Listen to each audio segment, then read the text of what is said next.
warning has been issued for the following counties in Iowa, South Gordo, and Plymouth. The National Weather Service in Des Moines has issued a blizzard warning, which is in effect from noon Sunday to midnight Central Standard Time Sunday night. A winter weather advisory has also been issued.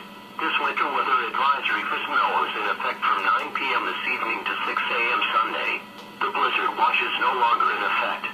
Timing. Snow is forecast to develop the night into early Sunday morning, and then very strong winds are anticipated to develop late Sunday morning and into the afternoon.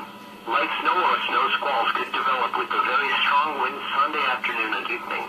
Brutally cold air will overspread the region by Sunday night. Storm total snow accumulations. A band of 2 to 4 inches of snow can be expected tonight into Sunday morning. An additional inch is possible Sunday afternoon. Wind/visibility/wind chills. Northwest winds will increase to 20 to 35 miles per hour Sunday morning and continue to intensify 35 to 50 miles per hour during the afternoon hours. Extended periods of visibility to less than a quarter of a mile or whiteout conditions are possible by late Sunday morning and look to persist into Sunday evening. Wind chill values will drop to 25 to 45 below past midnight Sunday night into Monday morning. Timing. Most of the snow will fall from mid-evening through tonight.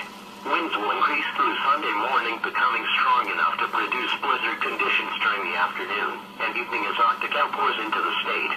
The following impacts are expected. The combination of high winds and snowfall is likely to cause extremely dangerous travel conditions Sunday. Plus, with the bitter cold temperatures arriving Sunday evening, the combination will result in life-threatening situation for any travelers and stranded motorists. Please monitor the latest forecasts and road conditions before traveling Sunday. A blizzard warning means severe winter weather conditions are expected or occurring. Falling and blowing snow with strong winds and poor visibilities are likely. This will lead to whiteout conditions, making travel extremely dangerous. Do not travel. If you must travel, have a winter survival kit with you. If you get stranded, stay with your vehicle. A winter weather advisory for snow means that periods of snow will cause primarily travel difficulties. Be prepared for snow-covered roads and limited visibilities, and use caution while driving.